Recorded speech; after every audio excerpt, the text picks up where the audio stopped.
Hello, welcome to my channel. My name is Lila. In 1492, Christopher Columbus sailed west from Spain in the hope of finding a new trade route to Asia. But he ended up discovering the Americas by mistake. He started a new age of European colonization of the Americas and greatly changed the course of modern history. All that seems to have no much to do with Asia or China. But in fact, China got involved a lot in the process, and the consequent Columbian exchange had a huge impact on Chinese social and economic development in the following centuries. Silver trade. Spanish explorers discovered vast amount of silver in the new colonies in Americas. The most famous was silver mine in Potosi in present-day Bolivia.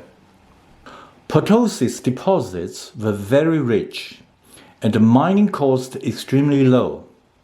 From 1500 to 1800, 150,000 tons of silver were produced from the New World, representing 80% of the world's silver production. But much of the silver ended up at the hands of Chinese. Currency in different forms have existed in China for thousands of years. Copper coinage remained the major currency throughout history.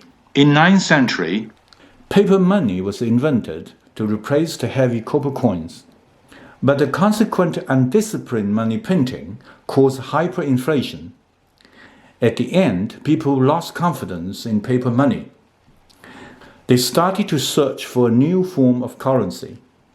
China was not a precious metal producer. Originally, silver was imported from Japan. But the volume was too small to make it a major currency. The traditional copper coins were too heavy to carry, and also the copper deposit became exhausted. At this moment, American silver began to flood into China via Spanish trading port Manila. Then Chinese realized this was an ideal new currency to replace paper currency and copper coins. Silver was much less heavier, easy to melt or cut. It became soon in high demand.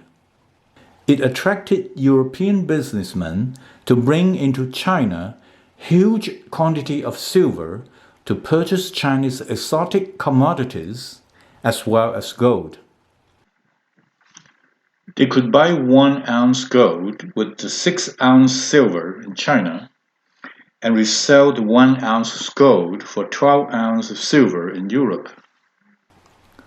The famous Trans-Pacific Manila galleon was thus built to sail directly from Mexican port Acapulco to Manila. It accelerated the export of silver to China.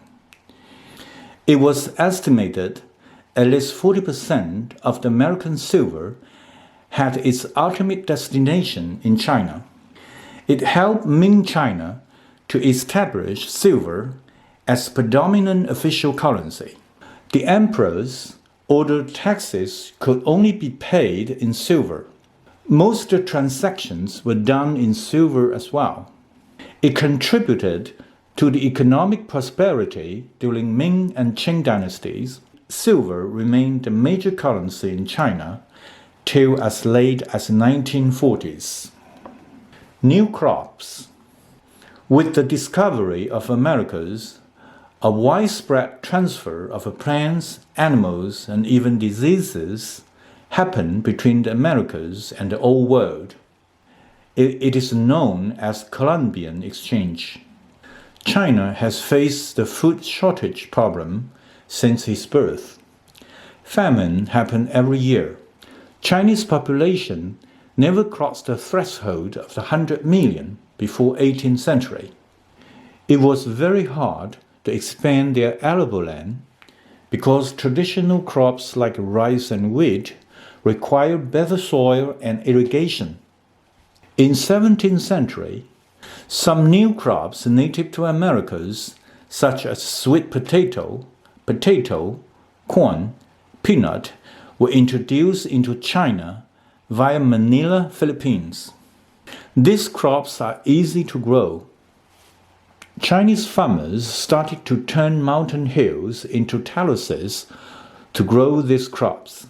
They became very popular and spread soon all over China. This enabled Chinese to have a higher chance to avoid famine and support the increase of population. Chinese population exploded to 400 million in 1840, 400% increase compared with a population of 100 million in 1700. The new crops, especially sweet potato and corn, made such increase in population possible. New plants. The introduction of many other plants also improve or change Chinese way of life. Spicy food are extremely popular in many Chinese regions. Chili pepper became essential in many Chinese cooking, including the well-known Sichuan cuisine. It is so deep in Chinese daily life that few people realize that the chili pepper was introduced into China just 300 years ago. Many would think chili pepper was native to China. Tobacco is another important plant from the New World.